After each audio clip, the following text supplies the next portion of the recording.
안녕하세요. 도로왕 김지훈 변호사입니다. 장제원 의원의 아들이자 래퍼인 노엘, 장용준 씨가 결국 구속됐습니다. 노엘은 이미 음주운전과 운전자 바꿔치기 등으로 집행유예 기간이었는데 이번에는 무면허 운전을 하다가 접촉사고를 내고 음주 측정에도 불응하고 경찰관을 폭행하고 상해까지 입히고 재물손괴를 입히는 등 여러 가지 혐의를 받고 입건되었습니다. 자, 여기에 대해서 많이 궁금해하시는 질문들 위주로 한번 준비해왔습니다.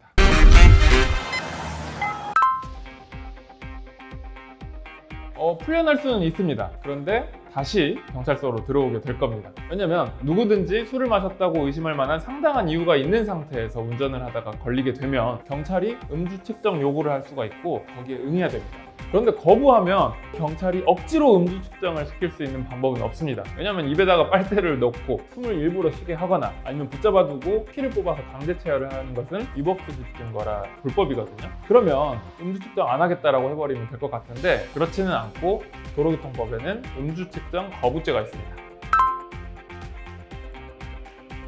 일단 사람들이 노엘의 음주운전죄가 적용되지 않은 것에 대해서 특혜냐라는 질문을 가장 많이 하시는데 결론부터 말하면 특혜는 아닙니다. 왜냐하면 음주운전은 혈중 알코올 농도 같은 수치로 입증을 굉장히 명확하게 해야 되는데 측정을 하지 않은 사람에 대해서는 이런 입증을 하기가 어렵습니다. 그러면 사람들이 야, 다 측정 안 하고 거부하면 되지 않냐 이렇게 생각할 수도 있어요.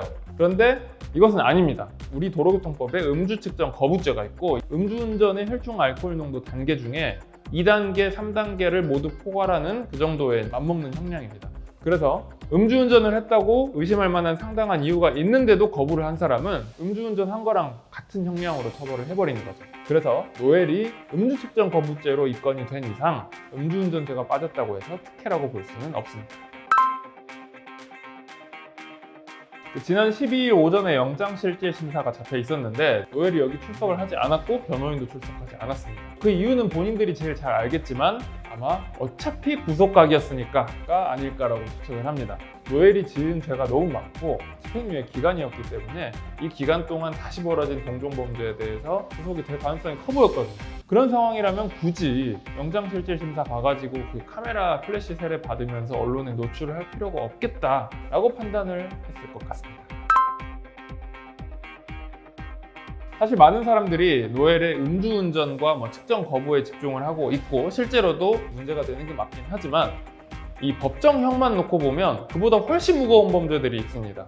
상해죄 7년 이하의 징역이고 공무집행방해죄도 징역형이 최대 5년까지 규정이 되어 있습니다. 이 정도 죄를 놓고 보면 벌금형이 나올 사안은 확실히 아닙니다. 그렇다면 실형이냐 집행유예냐인데 그런데 집행유예가 붙을 수가 없습니다. 왜냐하면 이미 집행유예 기간이기 때문에 집행유예 결격 사유에 해당하기 때문이죠. 그래서 실제로 노엘은 이번 걸로도 최소 1, 2년 징역 그리고 작년에 선고받은 1년 6개월 집행유예도 실효됨에 따라서 다 형량을 살아야 될 것으로 보입니다.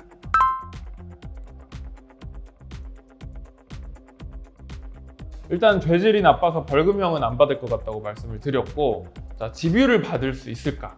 일단 만약에 노엘이 초범이었다면 이 정도 사안으로 집행유예가 나올 수 있습니다. 하지만 문제는 제가 말씀드렸던 것처럼 집행유예 결격 기간이 있다는 거죠.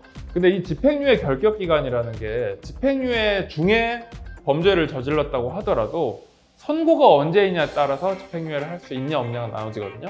그러니까 이론상으로는 노엘이 계속 재판을 시간을 끌어서 집행유예 2년이 끝날 때까지 기다렸다가 선고를 받게 되면 또 집행유예를 받을 수도 있죠. 하지만 현실적으로는 그게 불가능할 겁니다. 일단 1심 선고는 그렇게 오래 안 걸릴 거고 항소심까지 간다 하더라도 양형만으로는 대법원까지 갈 수가 없기 때문에 길어봤자 항소심인데 지금 구속사건이잖아요. 법원에서 구속사건은 최대한 빨리 처리를 합니다. 구속기간이 한정이 돼 있기 때문에. 그래서 아마 집행유예 기간까지 넘기고 재판 선고를 받는 일은 없을 것 같습니다. 작년 노엘의 범행에 대해서는 이 영상을 참고하시고요. 그리고 윤창호 제2법, 즉 음주운전 이진아웃죄도 이번에 적용이 됐습니다. 자, 과연 노엘의 실제 형량은 어떻게 될지 같이 지켜보시죠.